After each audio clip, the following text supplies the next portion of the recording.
My role in Voxpro is Head of Quality, so as Head of Quality I help with the strategy and the cultural alignment in terms of the customer experience that we offer to our clients. Our vision is providing beautiful customer experience to companies that are changing the world. Beautiful customer experience from a quality perspective is providing the best possible service that you can as if you were the customer and looking at it from that perspective at all times. All of our individual clients have their own CRMs. That provides its own challenges. So when I took over as Head of Quality, one of the things I wanted to do was implement a one-size-fits-all quality platform. In terms of measuring the customer sentiment, we use a data warehousing type of methodology that brings in surveys, that brings in all the other metrics, but we use Scorebuddy in terms of measuring the quality. So essentially that allows us to analyze all of the quality metadata in one service or one platform, which we then can import into our data warehousing to be distributed then to the various functionalities in order to improve service. I suppose before Scorebuddy there was as many different ways of gathering and analysing the data as there were CRMs, and one of the key problems with that was we didn't get to see the global picture. Since we started to use Scorebuddy and we've had the various clients starting to analyse the data directly in Scorebuddy, it has allowed us to, as well as see an individual agent level, to see it at manager level, at department level, but now for the very first time over the past 12 months at an actual global level in terms of the various sites. So that gives us insights that we could only have dreamed of. In terms of quality, one of the key pieces was the side-by-sides and coaching and analysing the data in real time. How we actually have integrated that is by asking the agents to analyse their own work through Scorebuddy. So they have access to Scorebuddy, the surveys are analysed by the agent into Scorebuddy, and we get to measure self-awareness on department level to see exactly where training cadence is required, to see where focus is required, and to see how ultimately we can improve the customer experience through the agents telling us themselves as opposed to a quality lead analysing it and interpreting.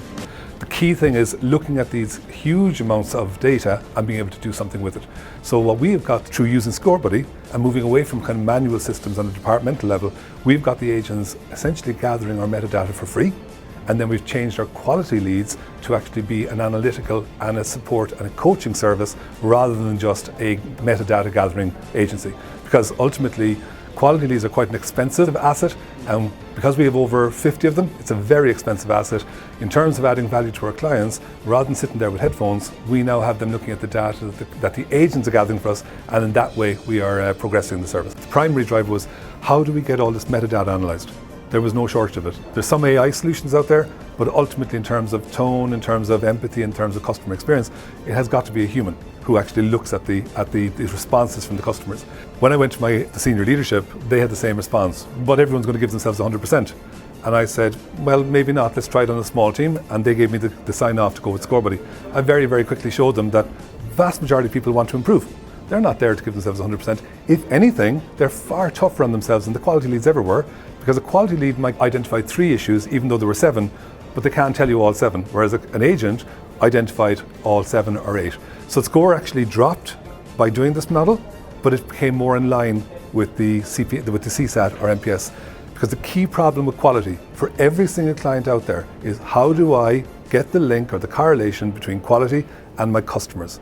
And the key to that is the agents on the floor helping the customer. So you could have 90 quality and think you're doing wonderfully. Why is your CSAT or MPS at 40 or 50 or 60?